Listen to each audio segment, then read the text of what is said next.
9:06. En Gama Noticias a Fondo recibimos al asambleísta Jaime Guevara, con quien dialogamos sobre el primer debate del proyecto de ley orgánica de competitividad energética. Bienvenido, asambleísta, muy buenos días, gracias por su presencia. Muy buenos días, mi estimada Anaí, un gusto saludo a los amigos que siguen Gama TV. Realmente para nosotros un gusto estar acá y esperamos que los ecuatorianos también tengan un excelente año 2024. Un primer debate extenso. ¿Cuáles fueron esos aspectos en discusión, asambleísta?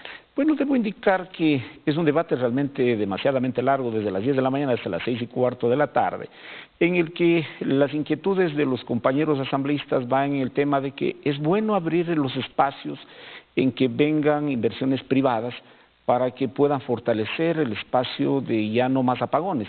Pero en ese contexto también hay que regular para que no exista excesos en el sector privado. El sector privado es bueno, pero también hay que ser claro que especialmente las inquietudes iban en el ámbito que en el artículo 51 querían decir en la parte media, que señalaba que donde están pérdidas de energía, eso ya se eliminaba, porque ahí hay que compensar a los sectores que menos favorecido tienen el ámbito de consumo. Entonces, en palabras muy simples, hay grandes consumidores en la costa, pero hay muy pocos consumidores en la Amazonía. Llamemos Pastaza, llamemos el tema de Bolívar, Morona, Santiago. Pero ¿qué es lo que pasa allí? Ahí hay tarifa subsidiada, la tarifa que señalan de la dignidad del subsidio, y esto viene de años atrás. ¿Qué pasa? Va a mantenerse. Entonces, lo que se busca es que el árbitro que controle el tema, especialmente de tarifas, siga siendo el Estado. No puede ir a manos privadas, porque realmente el sector privado es bueno, pero ellos van a exigir siempre que haya maximización de los ingresos, pero sobre todo cómo van a tener los beneficios la gente que menos tiene. Especialmente en torno a que ellos rondaron los espacios y nosotros hemos sido muy prácticos para que esto dé continuidades. Lo otro, buscan que haya los espacios públicos estén exentos de pagos, sectores que se dedican realmente al tema de sectores sociales, es lo que se ha buscado. Entonces, ha habido un espacio de debate amplio. Esperamos que la comisión, en este caso que es del orden económico, pueda recoger estas aspiraciones y ellos hasta el día lunes ya puedan presentar el informe, y de manera que a partir del martes en adelante ya podamos cumplir plazos y tiempos, mi estimada Anaís. ¿Y cómo garantizar que el Estado realice un control eficiente sobre estos incentivos o subsidios que se dan a ciertos sectores y en vez de pasar a manos privadas? Bueno, a ver, aquí debe quedar claro, porque también rondaba el espacio que esto es vía el espacio de privatización, y aquí no hay tal privatización. No es que defendamos un tema arcaico, simplemente el artículo 133, 134 de la Constitución señala que los servicios básicos, elementales, son responsabilidad del Estado. Entonces, como tal, al ser el árbitro, el Estado debe garantizar que ahí exista como tal el que regule los espacios, debe ser el mismo espacio del ministerio, y con eso le demos tranquilidad a la gente que menos tiene, porque no por una ley que sea urgente significa que vamos a dejar el gran colectivo de los sectores populares en los que no tienen la posibilidad de pagar una tarifa demasiadamente alta en el tema de la electricidad, porque en teoría se entiende que hoy se va a privilegiar el tema de lo que significan la luz, la generación de luz, porque es generación, transporte, comercialización, pero que vaya de las que no son convencionales, la eólica, en espacios prácticos también de lo que es el ámbito de nuevas represas, son fuertes inversiones. Entonces, esa es la principal inquietud, pero nosotros vamos a estar vigilantes porque es la tarea que el pueblo soberano nos ha encomendado, y alguien tiene que señalar que en estos apuros que han del gobierno, porque hay que estar claro, esta ley es buena. Lo fundamental es que tampoco es que va a ser que ya mañana, ya pasado, es para en el corto, mediano plazo pueda tenerse la posibilidad de que no haya más apagones. Por ejemplo, hay expertos, economistas que hablan de que se podría reducir el subsidio al sector industrial. A ver, ahí sí puede ser una fórmula matemática bien, porque en este espacio de esta ley también va a haber una condonación nueva condonación de recargos, de intereses, de mora. ¿Pero a quiénes? A los que son grandes consumidores. Y ahí nosotros decimos, a ver, tiene que afectarse, pero a la gente que más tiene. ¿Por qué hacer ese espacio aquí en esta ley? No existe que le vayan a subsidiar o le vayan a eliminar nada en esta ley de condonación, que va a haber, no es nada al corto, al pequeño consumidor. Entonces allí sí puede hacerse ese cálculo matemático, porque al final El déficit que tiene el Ecuador es por la falta de provisión que ha tenido el Ecuador, porque sabíamos que está planificado, ya se hablaba de apagones, pero no se hizo nada para recuperar el parque termoeléctrico, y en esa fundamentación no podemos estar a la expectativa que dice, vea, si llueve más en buena hora y si llueve menos todos a coger una velita. En ese espacio sí debe estarse, ahí hay un fondo importante, dice va a haber un fondo de provisión. Ese fondo de provisión bien manejado va a evitar que sea como ha pasado en estos últimos meses atrás, en la que por falta de provisión fueron y contrataron lo más caro, pero si hubiera un fondo de provisión y que ahí sí contrate los que sea un cuerpo colegiado más amplio para que no solamente como ahora ha pasado, se va y se contrata hasta lo más caro. Eso no puede pasar y en perspectiva, esto nosotros estamos convencidos que con la comisión va a recoger y si hay posibles desajustes, hasta en el segundo debate podemos regularizarlo.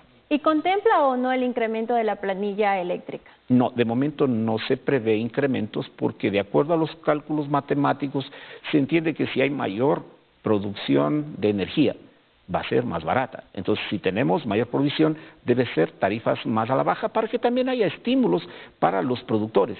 Pero cuando hay menos producción y mayor demanda, o sea, realmente la cosa se complica y hay que estar claros que es bueno que las empresas eléctricas que ya existen, porque va a haber socios público-privados de toda índole, pero también la inversión privada. Entonces, ellos tienen buenos espacios y sobre todo tienen la posibilidad de decir, señores, aquí vamos a trabajar para que todos puedan ganar, pero más allá de aquello, si tenemos una provisión y una producción mayor de energía, nos permitiría abaratar costos. Y esto es lo que se busca realmente, acabar los apagones, pero va a ser el espacio que el gobierno va a tener las herramientas, para que no se diga a la Asamblea no le da tratamiento, ya hemos pasado la primera ley y ahora vamos con la segunda y estoy convencido que antes que se venzan los plazos, que va a ser el 20 de enero, tendrá la herramienta necesaria el gobierno nacional. Pero ¿y cuándo se podrá ver finalmente los resultados de esta ley energética que pretende superar la crisis de electricidad en el país? Bueno, aquí especialmente se podrá ver a partir del año siguiente, porque si dicen es de manera inmediata, hay cosas que no son complicadas. Si tenemos especialmente para espacios fotovoltaicos, esos no son demasiadamente complicados. Lo fundamental es que tengan los estudios que permitan desarrollar esas actividades. Y hay provincias donde el sistema eólico también es muy básico, muy fundamental. Y lo que va a demorar, y hay que estar claro, son sistemas convencionales de represas. Usted sabe que esto, y amigos del Ecuador, eso toma su tiempo construir una represa, pero sistemas fotovoltaicos, esos son mucho más prácticos y ahí sí debe estar claro que debe haber las excepciones tributarias para todos los implementos que significan verdad del exterior, en este caso son los paneles solares, y en provincias de difícil acceso son grandes soluciones y son soluciones prácticas. Ahí que estaremos nosotros siempre atentos para que el Ecuador no pueda estar a la expectativa de que ya viene la temporada seca y cada quien comprará su velita o comprará su espacio también de un generador. La gente no tiene recursos, pero parte de estimular al sector productivo significa también, aparte de tener una ley que le permita desarrollar actividades, también le permita decir, tenemos la posibilidad que el Estado cumpla con el rol fundamental que significa dar los espacios básicos para que la gente pueda producir, pero sobre todo con seguridades de no estar a la expectativa que si llueve o no llueve. Usted ha mencionado las alianzas público-privadas, pero también a algunos asambleístas les preocupaba el hecho de cómo delimitar o determinar las zonas francas en este aspecto. A ver, ahí hay una inquietud importante que hay que regular y por eso el cuerpo colegiado que debe estar siempre con la rectoría del gobierno nacional debe señalar que puede haber alguien que se pasará de hecho el vivo, discúlpeme que diga la grosería. Si va a la zona franca donde vienen con excepciones tributarias, dice no tenemos la posibilidad de contribuir porque traemos importado a 0 gravámenes y resulta que ellos van a producir en la zona franca y van a hacerse su agosto. Entonces eso hay que regularlo, porque tiene que tener un control para todos los sectores. Una zona franca no significa que va a haber un espacio de carta abierta para que diga yo aquí me hago mi mayor tipo de ingreso. Entonces, esa regulación va también para las zonas francas, es la que permita tener un control de parte del Estado en que dé los estímulos necesarios no solamente para las zonas francas, si hay un espacio de mayor producción, pueda comercializarle pero a los precios competitivos sin que pueda dejar de tener el control el ente rector que significa el Estado porque ellos son los que deben garantizarnos que deba llegar los servicios básicos a tiempo oportunos y al costo adecuado. Entonces, ¿es erróneo de que también algunas bancadas han mencionado que se trata de una ley privatizadora? No, eso hay que descartarlo, porque todo lo que está señalado en el marco constitucional, y aquí ratifico, el 134 es mucho más taxativo, dice el Estado deberá provisionar los servicios básicos de agua, de seguridad, incluida la electrificación. Entonces, como tal, ahí no hay espacio. Todo lo que se contraponga contra el marco constitucional se deriva en acciones nulas. Entonces, debe tener la seguridad del pueblo ecuatoriano que esto no va a ser un espacio de privatizaciones. Bueno, también otra de los planteamientos o observaciones que se han hecho en este primer debate es la separación de los ministerios de electricidad, hidrocarburos y minas. ¿Por qué esta separación? ¿Cuál sería el alcance de darse esto? Bueno, de lo que se ha verificado, se unificaron, pero fue un resultado funesto, porque no alcanzaban a hacer ni una tarea ni otra. En este espacio hay que darle una especificidad, porque se trata de un tema demasiadamente complejo para el Ecuador. Y aquí, de la misma ministra actual, ¿qué es lo que había señalado? Vea, ese fue un craso error, unificar los tres ministerios, porque no alcanzan a tener el espacio y ni la capacidad para poder controlar. Entonces, al volverles a dar las independencias necesarias, no significa crear más burocracia, pero sí significa tener instituciones ágiles que puedan controlar y sobre todo puedan resolver los problemas de la colectividad. Entonces, en ese contexto sí se le va a fortalecer con esta ley para que puedan tener todos los insumos necesarios, en donde la inversión privada sienta la seguridad que cuando viene al Ecuador pueda tener reglas claras para poder invertir, y esto no lo hacía el espacio anterior porque era demasiadamente complicado. El uno decía, vea, ya pase al siguiente, eso no puede acontecer. Entonces, estos son espacios que permitan darle seguridad al inversionista, tanto al local como al inversionista que viene del extranjero. Finalmente, hay una pregunta que le interesa mucho a la ciudadanía y que me la han hecho para compartirla con usted, asambleísta, es que se ha planteado una indemnización a personas afectadas por cortes eléctricos ocurridos el pasado 27 de octubre a raíz de estos apagones en el Ecuador. Bueno, yo debo decirle de manera muy práctica, las empresas eléctricas o las comercializadoras tienen un fondo de contingencia. Y eso deben asumirlo, porque eso no es ninguna novedad. Lo que acontece aquí es de que también, como no ha habido quien controle, quien fiscalice, eso hay que aplicarlo, porque ellos tienen un fondo. No se olvide, mi estimada Anaís y amigos ecuatorianos, que la tarifa y la planilla de luz no es que se paga con bonos, se paga en efectivo, y ellos tienen un espacio de contingencias porque es un cálculo matemático y que deben resolverlo.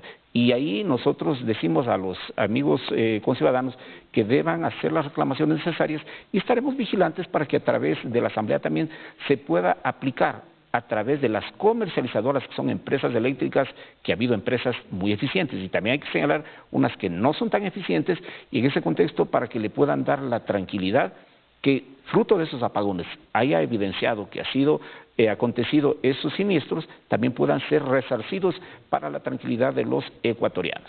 Muchísimas gracias por esta entrevista, asambleísta, que tenga un excelente día jueves. Igual para ustedes, amigos, y a usted, mi estimada Anaís.